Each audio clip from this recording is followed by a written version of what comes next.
يا رسول الله يا حبيب الله يا رسول الله يا حبيب الله يا نور عيني يا حبيبي يا نور عيني يا حبيبي يا أبا الزهراء يا رسول الله يا رسول الله يا حبيب الله يا رسول الله. Assalamu alaikum mes chers enfants. Nous avons vu, mes chers enfants, dans le dernier épisode, qu'à l'âge de 12 ans, notre prophète sallallahu alayhi wa sallam accompagna son oncle durant un voyage à Damas. Ce voyage fut difficile et long.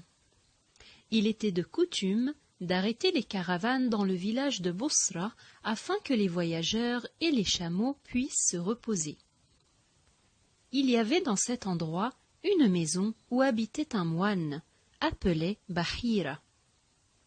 Bahira était rarement intéressé par les voyageurs qui venaient se reposer près de sa maison dans le village.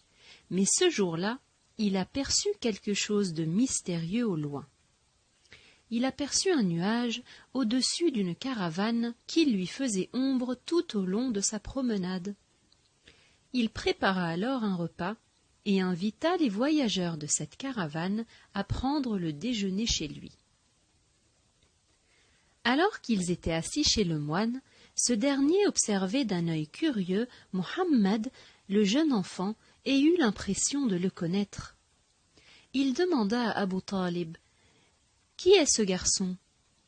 Abu Talib répondit « Mon fils ». Le moine dit « Ce garçon ne peut pas avoir de père vivant. » Abu Talib répondit « En effet, c'est mon neveu. Son père est mort avant de l'avoir vu. » Le moine dit alors « Ce garçon a un visage de prophète et un œil de prophète. » Il s'approcha du futur prophète bien-aimé, sallallahu alayhi wa sallam, et regarda le sceau de la prophétie entre ses épaules. Il dit alors à son oncle « Retourne dans ton pays et protège ton neveu. Et méfie-toi des Juifs. » La caravane quitta Bosra se dirigeant vers Damas. Ils vendèrent leurs marchandises et en achetèrent une autre à Damas, puis retournèrent à la Mecque. Les paroles du moine résonnaient encore dans les oreilles d'Abu Talib.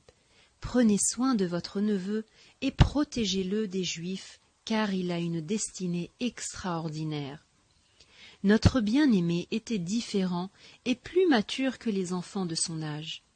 Il détestait l'adoration des idoles et ne participait pas aux activités et jeux auxquels jouaient les enfants de son peuple. Il aimait rester seul à méditer et contempler. Quand il eut 14 ans, une guerre éclata entre les Qurayshites et les autres tribus arabes, appelée guerre des impies, parce qu'ils ont combattu leurs proches durant les mois où les combats étaient interdits. Cette guerre a duré 4 ans.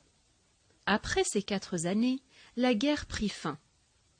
Mais le peuple de Quraysh était épuisé et appauvri dû à l'arrêt du commerce.